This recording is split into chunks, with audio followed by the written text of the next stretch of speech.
Okay, तो आवाज आ रही है बेटा? चेक कर लो खाली। Yes sir.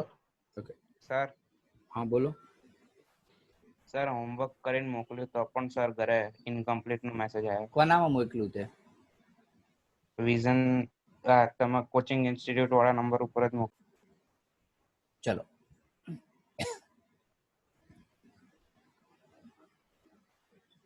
तो कहाँ थे हम? कहाँ थे हम? चलो यहाँ थे। तो ये हमें एक फॉर्मूला मिल गया, हाँ कि ना? वेवलेंथ का फॉर्मूला मिला कि नहीं भाई? समझ में आया सभी को? ये एक्स्ट्रा है, ये लिखना नहीं है एग्जाम में, तुझे समझाने के लिए लिखा है। आवाज आ रही है ना सभी की, सभी को मेरी? तो समझ में आ गया। फोटोन जो बाहर निकला, कैसे फोटोन निकला? सेकंड ऑर्बिट में से फर्स्ट ऑर्बिट में जब आएगा तो एनर्जी रिलीज करेगा। उस जो एनर्जी रिलीज हो रही है फोटोन की, उसका formula hc/λ। Second orbit first orbit का डिफरेंट, जो कॉमन आ रहा था कॉमन निकाल दिया, प्लस था उसको आगे रखा, -n2 पीछे रखा, ये फॉर्मूला मिल गया। अब आपको याद हो तो इसमें से ये h और c की वैल्यू नॉन फॉर्म में, हाँ कि ना? h और c का ये जो फॉर्मूला मिला 13.6 z² अपॉन, तो बता सकते हैं h की वैल्यू कितनी है? c की वैल्यू तो पता ही होगी सभी को, 6.6 इंटू 10⁻34। ध्यान रखना h की वैल्यू है, ओके। प्लैंक्स कांस्टेंट जिसको बोलते हैं 6.6 10⁻34। और c की वैल्यू तो पता ही होगी 3 इंटू 10⁸ मीटर पर सेकंड। समझ में आया ना आपको? सारी वैल्यू मैंने लगा दी। अब बचा क्या? तो 1/n1² माइनस n2², 1/λ। ये सारी वैल्यू को सोल्व करो तो आंसर आ रहा है, इसको हम r बोल देते हैं अभी टेम्पररी। क्या आ रहा है आप निकाल के मुझे बता देना। ओके, ये जो कांस्टेंट सारी वैल्यू मिली ना r, तो r इज इक्वल टू क्या बोल सकते? 13.6 क्या थी बच्चों? शायद याद हो तो 13.6 अपन हमने किसकी वैल्यू डाली? h एंड c की वैल्यू। तो ये वैल्यू आ रही है 1 इंटू 1.09 इंटू 10⁻7 समथिंग आ रही है। चेक कर लो ना कंफर्म करके। 13.6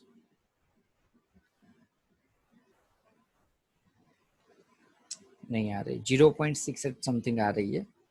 चेक कर लो ना खाली कितनी आ रही है। कितनी आ रही है? 0.686। जो भी वैल्यू आ रही है बाद में यहाँ आप डाल देना, ओके। जो भी वैल्यू इसकी आ रही है वो यहाँ डाल देना, तो आपको ये क्या मिल जाएगा? वेवलेंथ का फॉर्मूला मिल जाएगा। कोई डाउट इसमें? Hello? No sir. No sir. Okay, तो कोई डाउट नहीं है ना? तो आर की वैल्यू एक खास चेक करनी है। ओके, मैं एक्चुअली भूल गया कंफर्म करने के लिए कि भाई कितनी मिल रही है, मैंने एक बार करवाना था। एक मिनट हो, आर की वैल्यू आ तो रही है 1.09, फिक्स वैल्यू ही है। वैसे पता नहीं ऐसा क्यों हो रहा है। आर की वैल्यू आ रही है 1.09 इंटू टी, फिक्स वैल्यू ही है। अब यहाँ आंसर नहीं निकल रहा है तो कुछ गड़बड़ होगी। यहाँ 13.6 इंटू 1.6 करो तो इलेक्ट्रॉन वोल्ट में आंसर था, इसलिए आ गया आंसर। ये 13.6 की वैल्यू थी ना, इलेक्ट्रॉन वोल्ट के अंदर थी। याद आया आपको? याद करो, 13.6 इलेक्ट्रॉन वोल्ट। ईवी की वैल्यू की आपको ई 1.6 10⁻⁻⁻ डालोगे, अब आंसर मैच हो जाता है। चेक कर लो, मैंने कर लिया इसके अंदर, कैलसी के अंदर। ओके, कोई डाउट इसमें? बोलो। हेलो? No sir. पक्का ना? एच की वैल्यू 6.6 10⁻34, सी की वैल्यू 3 इंटू 10⁸ आप सोल्व करोगे तो ये आपको 100% मिल जाएगी। बस खाली इतना था कि ये इलेक्ट्रॉन वोल्ट था ना, हम ई की वैल्यू डालना भूल गए थे, इसलिए मैच नहीं हो रही थी। तो ये आपने डिराइव किया वेवलेंथ का फॉर्मूला। ये क्या किया हमने? वेवलेंथ का फॉर्मूला। डेरिवेशन में कोई डाउट ना हो तो मैं आगे बढ़ू। अब देखो ये क्या है, एक्चुअली है क्या ये, कि जब हम फर्स्ट ऑर्बिट में से, यानी कि ये ग्राउंड बोल सकते हैं, हम कहीं भी कोई भी ऑर्बिट में से, जैसे सेकंड में से आएंगे, फर्स्ट में से आएंगे, थर्ड में से आएंगे, सेकंड में से फर्स्ट पे आया, थर्ड से फर्स्ट पे आया, फोर्थ से फर्स्ट पे, फिफ्थ से फर्स्ट पे, जब भी हमारा फाइनल टारगेट 1 होता है, या तो हम इनिशियली 1 से एब्जॉर्ब, इमिशन हो रहा है तो ऊपर से नीचे, और एब्जॉर्प्शन हो रहा है तो नीचे से ऊपर जा रही है। तो जितनी भी सीरीज जो फर्स्ट ऑर्बिट में मिल रही होती है, इसको हम क्या बोलते हैं बच्चों, याद करो, लाइमर। ये पूरी की पूरी सीरीज देख लो, चलो है फर्स्ट में, उसको हम लाइमन बोलेंगे। यदि सेकंड में मिल रही है तो उसको हम बोलेंगे बार्मर। ओके, सेकंड में यदि मिलेगी तो उसको हम क्या बोलेंगे, बाल्मर सीरीज बोलेंगे। यदि थर्ड में मिल रही है तो पास्चन सीरीज बोलेंगे। जैसे Lyman, Barmer, Paschen, bracket, fond, ऐसे काफी सारे एनर्जी लेवल होते हैं। अब ये वैल्यू कहाँ से आई, तो कुछ भी याद नहीं रखना, ये चीज जो मैंने समझाई थी Z²/n² वाली। ओके, यहाँ मैंने क्या किया, Z की वैल्यू 1, N की वैल्यू 1 डाली, तो यह आंसर 13.6 आया। यहाँ Z की वैल्यू भी 1 डालूंगा, लेकिन N की वैल्यू क्या है, 2 है, तो 2 का स्क्वायर यानी कि 4, तो 4 डालूंगा तो यहाँ ये आ जाएगी। 1.5 कैसा है, तो 13.6 इंटू Z की वैल्यू 1, N की वैल्यू 3 का स्क्वायर, 3 का स्क्वायर 9, उसको 9 से डिवाइड करूँ तो ये वैल्यू मिल जाएगी। फिर पता है ना सभी को ये वैल्यू कैसे मिलेगी, हेलो Yes, sir. पक्का ना। तो ऐसे अलग अलग साइंटिस्ट ने अलग अलग सीरीज फाइंड की रखी थी, अलग अलग वेवलेंथ फाइंड किए थे। जरूरी नहीं है कि एक ही साइंटिस्ट सब कुछ फाइंड कर सके, इसमें काफी सारा टाइम लगा होगा उसको फाइंड आउट करने। अब ये लाइन को हम स्पेक्ट्रल लाइन बोलते हैं। ओके, अब ये जो है ना वो वेवलेंथ दी है, ये वेवलेंथ दी है, ये वेवलेंथ सबसे छोटी है, सॉरी बड़ी है, ये छोटी, ये छोटी और उससे छोटी। तो कोई मुझे बता सकता है, लाइक इसके अंदर बोलूं, वेवलेंथ का फॉर्मूला क्या था बच्चों, 1/λ वाला था, R Z² 1/n1² minus 1/n2², हाँ कि ना। ई Yes, का sir. फॉर्मूला क्या था, hc/λ। तो वेवलेंथ और एनर्जी जो है वो एक दूसरे से क्या रेसिप्रोकल है। ये जो थी वो एनर्जी थी, ध्यान रखो, और ये जो है वेवलेंथ है। काफी सारे स्टूडेंट को यहाँ भूल कर देते, ये नैनोमीटर यानी कि वेवलेंथ दी है। अब मैं यदि मैं बात करूं तो लाइक एग्जांपल फॉर बार्मर में से ग्राउंड पे आया, यदि ऐसा हुआ, सेकंड में से फर्स्ट पे आया, तो एनर्जी का गैप कितना हुआ बच्चों, समथिंग अराउंड 10.2 जितना। तो उसकी वेवलेंथ कितनी होगी, तो वेवलेंथ का फॉर्मूला क्या है, E is equals to hc/λ, तो lambda is equals to hc/E। तो क्या होगा जनरली वेवलेंथ, ये वैल्यू ज्यादा है तो वेवलेंथ कम होगी, हाँ कि ना। Yes, sir. यानी कि जितना ज्यादा गैप, यानी कि ज्यादा एनर्जी उतनी कम वेवलेंथ, उल्टा है। यानी कि आप समझ लो, यदि सेकंड में से फर्स्ट पे आ रहे हो तो वेवलेंथ क्या होगी, देखो यहाँ Yes. सेकंड में से फर्स्ट पे आ रहे हो, वेवलेंथ क्या होगी, ज्यादा है, क्यों, एनर्जी का गैप कम है इसलिए। एनर्जी का गैप यदि कम होगा तो वेवलेंथ ज्यादा होगी, ऐसा लिख सकते हैं। यानी कि ये जो है ना उसको हम ट्रांजिशंस बोलते हैं, कोई भी ऑर्बिट में से दूसरे ऑर्बिट में जाने की प्रोसेस को ट्रांजिशन प्रोसेस बोलते हैं, हाँ कि ना। Yes, sir. तो जितना ज्यादा ट्रांजिशन होगा, यानी कि larger transition means what, smaller wavelength. ये एकदम इंपॉर्टेंट कॉन्सेप्ट है, ध्यान रखो, जनरली स्टूडेंट इसको इग्नोर करते हैं। ज्यादा ट्रांजिशन है कि यहाँ से बीच चला यहाँ तक पहुंचा, लेकिन खाली वेवलेंथ कितनी मिली, देखो 94 है कि ना। सबसे बड़ा ट्रांजिशन है लास्ट ओवर में ग्राउंड पे पहुंचना, फिर भी वेवलेंथ कम मिल रही है, यानी कि लार्जर ट्रांजिशन स्मॉलर वेवलेंथ। बोलो समझ में आया, हाँ कि ना।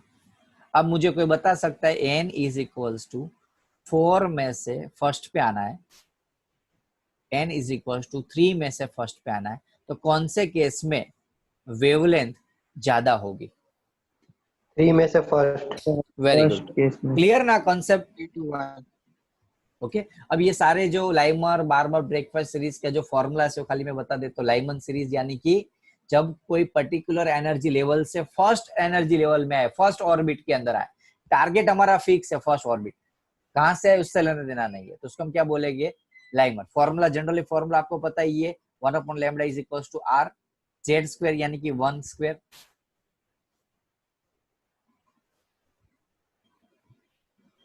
n2 square.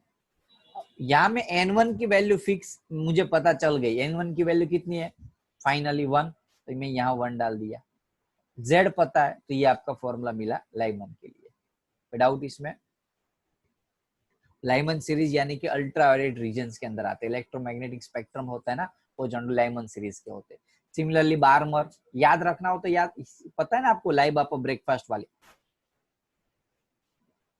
हेलो याद है वो सीक्वेंस? याद ना रखना तो बताऊं मैं।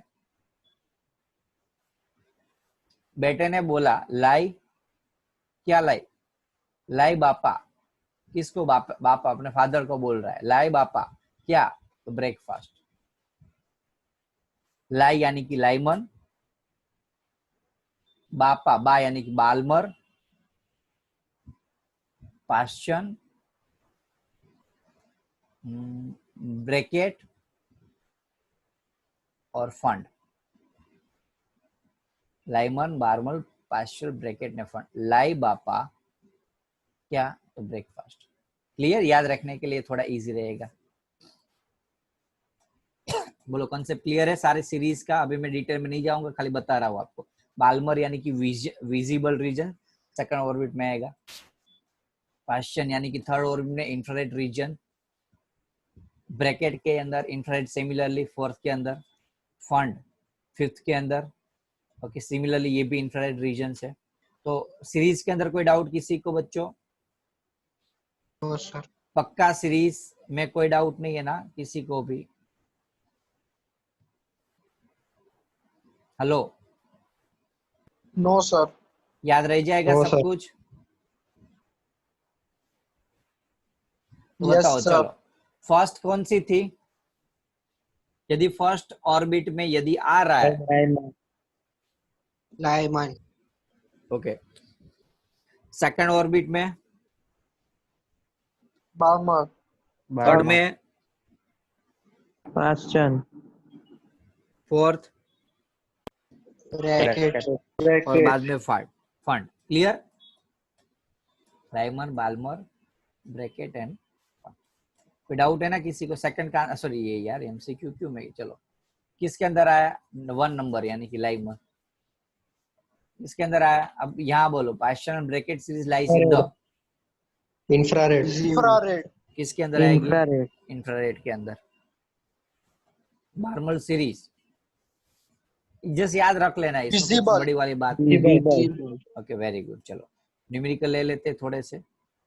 यहाँ क्वेश्चन पूछा है find the shortest and longest wavelength of the Balmer series for H atoms. अब बाल्मर सीरीज यानी कि बाल्मर लाई बाल्मर यानी कि सेकंड, तो कहां से आएगा? सेकंड में से थर्ड पे, सॉरी थर्ड में से सेकंड में, फोर्थ में से सेकंड में, फिफ्थ में से सेकंड में। हाँ कि ना? Yes sir. Yes sir. Okay तो अभी हम क्या करें? चलो लास्ट टू लास्ट फिफ्थ तक है ना आपके सिलेबस में? कितना होता है? लाई बा ब्रेकफास्ट, हाँ फिफ्थ तक है अभी। अब कौन से केस के अंदर वेवलेंथ शॉर्टेस्ट होगी? 5 से 2। 5 से 2। तो 5 से 2 के केस में शॉर्टेस्ट होगी। और फाइंड वो भी पूछा है कि कितनी होगी, तो फॉर्मूला है 1/λ r z स्क्वायर, z यानी कि 1। कहां से कहां आई? अब देखो, अब हमें सिलेबस में 5 दिया हुआ है, एक चीज खास ध्यान रखो, लेकिन एक्चुअल में तो वो इन्फिनिटी तक होती है। हाँ कि ना? आप केमिस्ट्री में पढ़ गए होंगे SPD hybridisation, SP SPD SPD, कितने लॉन्ग टर्म जाता है सब कुछ। यानी कि ऐसा लिख सकते हैं मैं यहाँ पता नहीं इसलिए इन्फिनिटी, क्योंकि पता ही नहीं है ना अभी। तो हम 5 लेंगे तो वो तो सिलेबस का कॉन्सेप्ट लिया हमने, लेकिन एक्चुअल में तो उससे भी ओवर बड़ी है। तो सबसे ज्यादा से ज्यादा बड़ी वैल्यू कौन सी हो सकती है? इन्फिनिट हो सकती है। तो यहाँ मैं इन्फिनिट डाल दूंगा। बोलो समझ में आया हाँ कि ना? Yes, sir. Yes, sir. तो 1/4 माइनस 1/infinity यानी कि 0। तो 1/λ शॉर्टेस्ट वेवलेंथ। आर की वैल्यू याद है ना सभी को? कितनी आई थी? Something 1.09. Into 10 raise to something something something something 10 10 raise to raised to 7. 7 था। और डिवाइडेड बाय 4। उसको सोल्व करोगे तो आपको लेमडा शॉर्टेस्ट मिल जाएगा। सोल्व कर दोगे कि करा दूं मैं आपको? कर लोगे ना? Yes, sir. Yes, sir. Longest बोलो Yeah. चलो। लॉन्गेस्ट वेवलेंथ 3 से 2. 3 से 2. हाँ 3 से 2। कर लोगे सोल्व? Yes, sir. चलो कोई मुझे बताएगा ब्रैकेट सीरीज में सबसे शॉर्टेस्ट वेवलेंथ के लिए कौन सा फॉर्मूला में डालूं? खाली जगह हो तो नहीं। 5 से 4. 5 to 4. ब्रैकेट के लिए स्पेलिंग आप माफ करना आगे पीछे हो तो।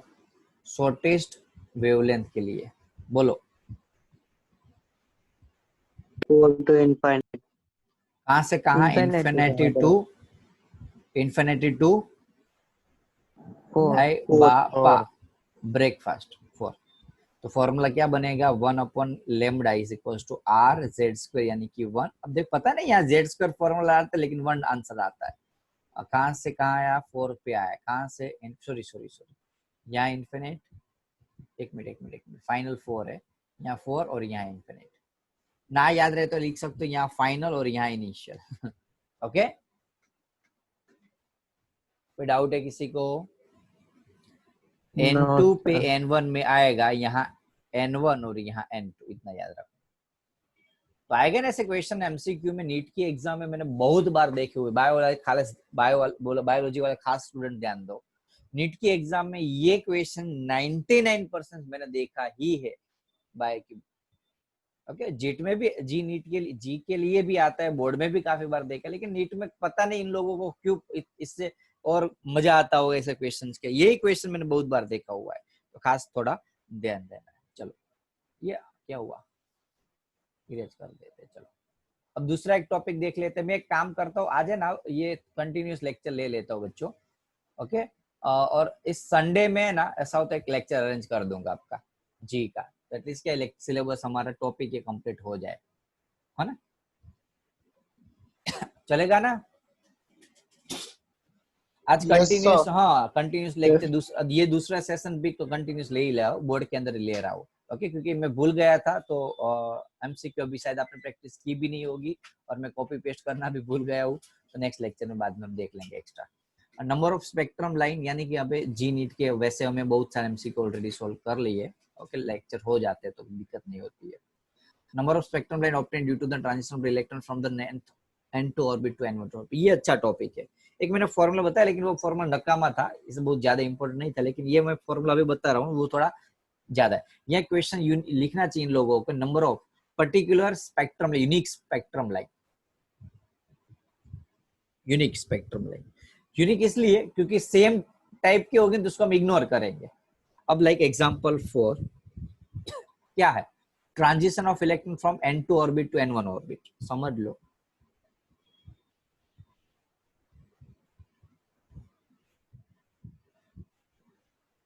क्योंकि यहाँ से यहाँ जाएगा तो एक ही रास्ता है, इसलिए थोड़ा दो बता देता हूँ। ऑर्बिट इलेक्ट्रॉन को यहाँ से 1 पे आना है तो क्या कैसे कैसे आ सकता है, कोई बता सकता है? या तो डायरेक्टली आ सकता है और एक यहाँ आके बाद में यहाँ आ सकता है, हाँ कि ना? Yes, sir. जब यहाँ से यहाँ आएगा तो भी उसका जो स्पेक्ट्रम होगा अलग होगा, जब यहाँ से यहाँ आएगा तो भी स्पेक्ट्रम अलग होगा, यहाँ भी यहाँ स्पेक्ट्रम होगा, हाँ कि ना? तो नंबर ऑफ स्पेक्ट्रल लाइन कितनी मिलेगी इस केस में? 3 से 1 में 2. 3. नहीं 3। यहाँ देखो थर्ड में से डायरेक्ट फर्स्ट पे आया तो 1 मिली स्पेक्ट्रम फोटोन जनरेट हुआ। अब जब थर्ड में से सेकंड पे आएगा तो भी फोटोन तो जनरेट होता है ना, ये तो हुआ तो एक ही चीज ने, इमिजन ही हुआ ना, थर्ड में से सेकंड में आया तो। अब सेकंड में से वापस फर्स्ट पे, फाइनल टारगेट तो हमारा थर्ड से फर्स्ट का था, लेकिन आप चाहो तो डायरेक्टली आ सकते हो या टूट टूट के आ सकते हो।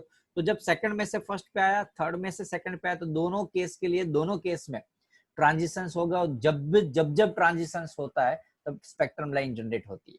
तो यहाँ भी स्पेक्ट्रम लाइन हुई, यहाँ भी स्पेक्ट्रम लाइन, तो टोटल जनरेट हुई स्पेक्ट्रम लाइन 3। हाँ कि ना? अब देखो Yes, sir. Yes sir. एक बढ़ा देता हूं मैं।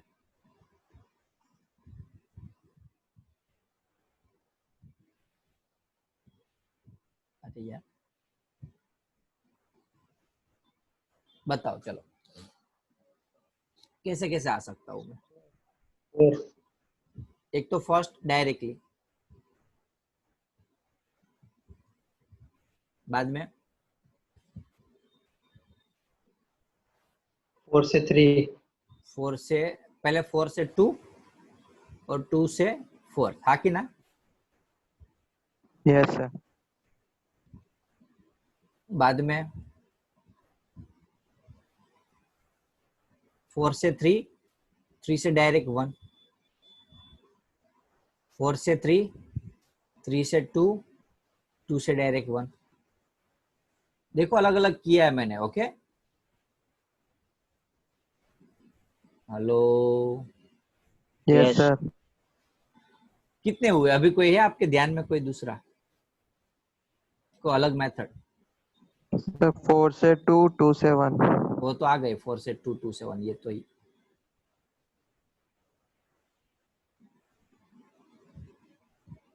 आई थिंक, मुझे नहीं लग रहा है कोई एक दूसरी कोई है। तो एन की वैल्यू कितनी आएगी? Unique line, number of spectrum line कितनी मिलेगी? नंबर ऑफ स्पेक्ट्रम लाइन कितनी मिलेगी बच्चों? निकालो। 8 8 मिलेंगे पक्का?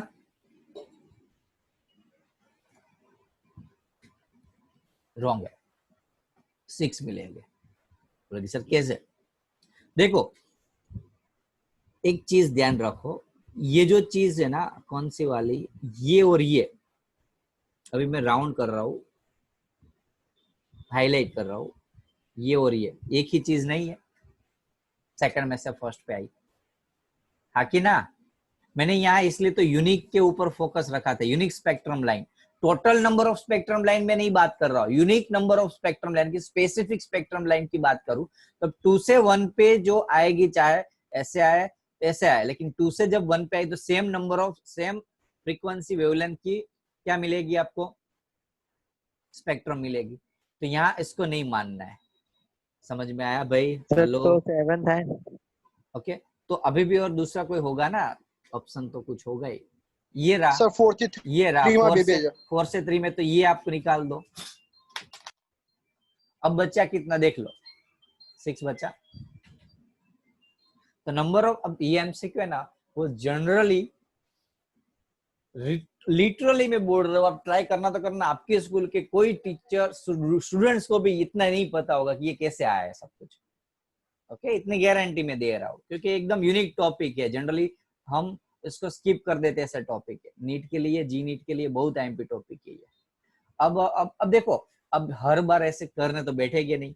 आपको भी पता है कि जैसे हम कॉइन को उछाल रहे थे, ओके, डाइस वाले केस के अंदर क्या कर रहे थे? डाइस को उछाल रहे थे, अलग अलग प्रोबेबिलिटी क्या कर रहे थे? 1 1 1 2 कर रहे थे। ऐसा सोच तो नहीं सकते पहले 1 आएगा बाद में 2 आएगा। हेड हेड वाले 3 केस कैसे कर रहे थे? Head head head head, tail tail tail tail, बाद में हेड हेड टेल टेल। याद आया मैथ्स 10th का, जिसके अंदर एक स्पेसिफिक रिदम बना रहते थे। तो ऐसे टाइप के कंफ्यूजिंग चीज को एक स्पेसिफिक वे से यदि कोई फॉर्मूला में डिराइव कर ले इस टॉपिक को, तो वो थोड़ा इजी रहता है। क्योंकि अब हर बार, ये तो चलो 4 थी, मैं बताऊं, चलो 5 6 से लेके बताऊं, चलो अब क्या हालत खराब हो जाएगी यार आपकी, हाँ कि ना? कितने अलग अलग पाथ मिलते, क्या ऐसे हर बार चेक करने बैठोगे? कितना टाइम बढ़ जाएगा। तो उसके लिए एक स्पेसिफिक फॉर्मूला है बच्चों, नंबर ऑफ, मैं इसलिए यूनिक इसलिए लिख रहा हूं, स्पेसिफिक इसलिए लिख रहा हूं, स्पेक्ट्रम लाइन का n2 minus n1 n2 minus n1 plus 1, या तो आप ऐसे भी लिख सकते हो n प्लस 1। अब यहाँ क्या है, n2 क्या है तो देख लो, कंफर्म कर लेते। यहाँ n की वैल्यू आई थी 3, कंफर्मेशन कर लगे ये फॉर्मूला सही है। n क्या है, यदि आप ये फॉर्मूला डालो तो स्पेसिफिक वैल्यू डाल दो, 3 में से 1 पे आया, और यहाँ जो n है वो क्या है, गैप है। समझ में आ रहा है आपको, यहाँ आप डायरेक्टली माइनस कर दो, n डैश जो है वो वही वैल्यू है, दोनों के बीच का गैप है, लेकिन आप कंफ्यूज हो जाओ इसलिए एक ही फॉर्मूला पकड़ते हैं, n2 minus n1 n2 minus n1 plus n। लगाओ, चलो कहां से कहां आया था बच्चों, 3 से 1 पे आया था।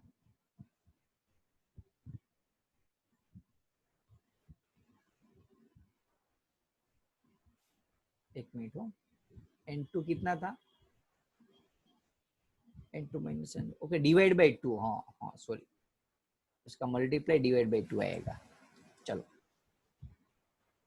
2 3 minus 1 2 plus 3 divide by 2, 2 2 cut 3 आ गया, देख लो।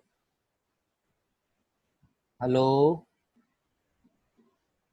Yes, sir. अब सिमिलरली 4 से फर्स्ट पे आया तो भी देख लेते, n2 minus n1 n2 minus n1 plus 1 divide by 2, कहां से कहां आया बच्चों, 4 से 1 पे।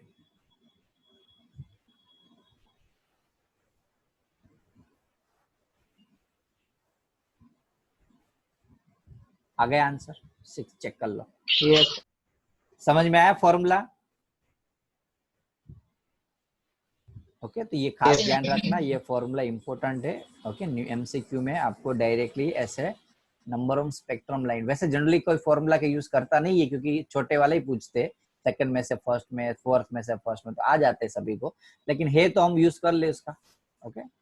चलो, कोई डाउट है आज के लेक्चर में, कोई डाउट किसी को? No, sir. ओके, अभी टाइम बचा है तो थोड़ा सा एमसीक्यू, लेकिन मैंने कॉपी पेस्ट नहीं किया हुआ है। चलो कोई बात नहीं, रिविजन कर लेते चलो आज का फटाफट से, वैसे ये 10 मिनट ही बची है। चलो, कहां से था आज का लेक्चर, ओके। फर्स्ट हम देखिए limitation of bourse models, okay. कोई डाउट इसमें, चेक करते जाओ, कोई प्रॉब्लम हो तो बताते जाना।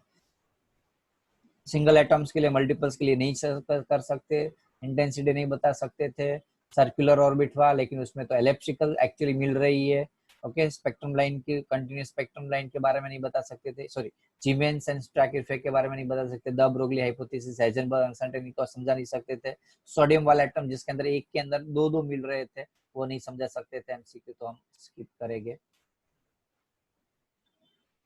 बाद में इमिजन स्पेक्ट्रम देखा था, इमिजन स्पेक्ट्रम यानी कि जब अंदर से लाइट पास हो रही होती है प्रिज्म में से, पर्टिकुलर ऑर्बिट के जो वेवलेंथ होते वही बाहर निकलते, बाकी सारे क्या हो जाते हैं, एज यूजुअल रहते, उसको हम क्या बोलेंगे, इमिजन स्पेक्ट्रम बोलेंगे, ओके। अब यहाँ देख सकते हो इमिजन स्पेक्ट्रम में पर्टिकुलर ऑर्बिट के स्पेक्ट्रम ही मिलते, ये वाले, ओके।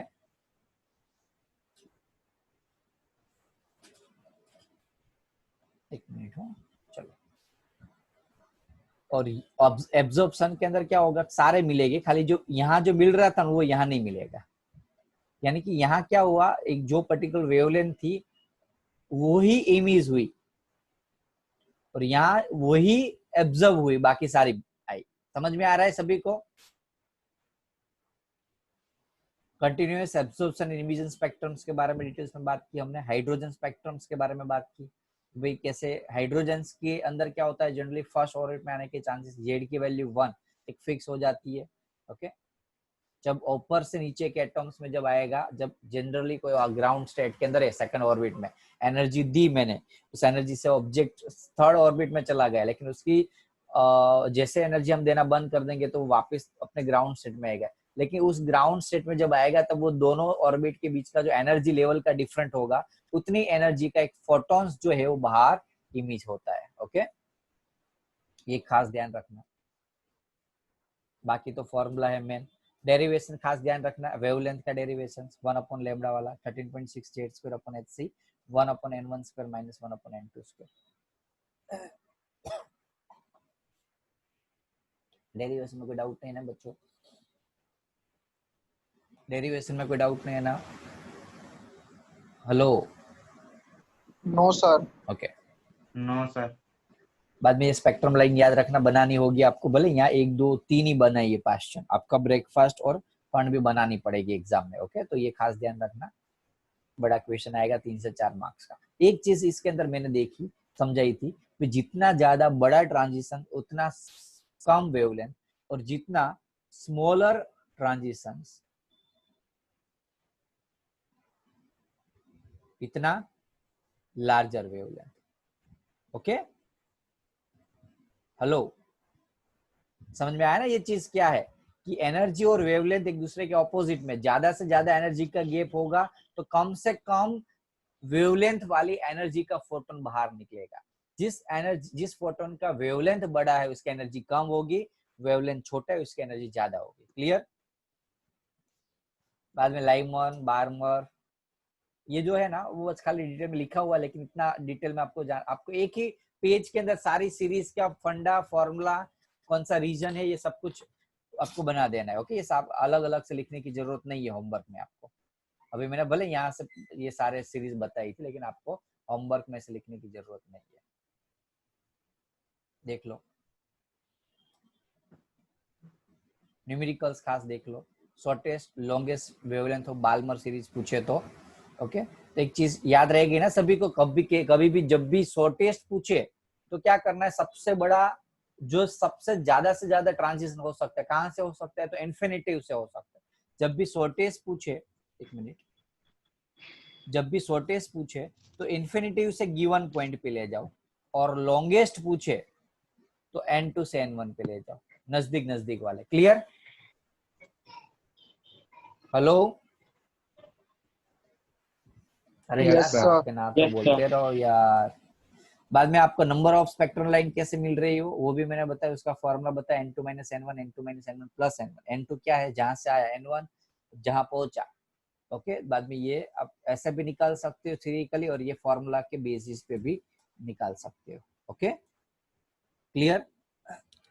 आज खींचता लेक्चर थोड़ा एक्स्ट्रा, लेकिन थोड़ा सा थ्रोट इन्फेक्शन है। ओके, तो जनरली डॉक्टर ने एडवाइस दी है कम बोलने की, लेकिन ऐसा पॉसिबल नहीं है मेरे केस में। ओके, बोलूंगा ही नहीं तो खाऊंगा क्या मैं? ओके, ऐसी चीज है। तो फिर भी आज का जो आपका नीट का लेक्चर, जी का लेक्चर रह गया है, मैं ट्राई करता हूँ संडे उसको कंप्लीट करने के, है ना? टेस्ट के लिए बेस्ट ऑफ लक। 6 बजे पेपर है, वैसे भी 15-20 मिनट ऐसे आधा घंटे से ज्यादा आपको रिविजन्स का टाइम मिल जाएगा। ज्यादा कुछ नहीं करना, 3 चैप्टर में जो पीपीटी मैंने भेजी है उस पीपीटी में से ही याद रखना। नोट्स आपको थोड़े दिन के बाद मिल जाएंगे, ओके, एक साथ ही, लेकिन अभी पीपीटी से काम चला लो। क्लियर? कोई डाउट है किसी को आज के लेक्चर में या फिर टेस्ट के रिगार्डिंग? ओके, ना हो तो मैं लेक्चर्स को यहाँ एंड कर रहा हूँ, और पेपर में 6 बजे भेज दूंगा, स्टार्ट कर देना। और पॉसिबल हो तो मुझे पेपर पीडीएफ फाइल ही भेज देना, यहाँ आने की जरूरत नहीं है। छोटा ही पेपर होगा, 15 मार्क्स का, 4 से 5 अच्छे बड़े क्वेश्चन हो गए, 1 2 छोटे वाले क्वेश्चन हो गए। ओके, खाली 2 ही लेक्चर है ना, 3 ही लेक्चर इसलिए। चलो, ओके, बाय बाय। चलो आओ जो बता। Bye sir.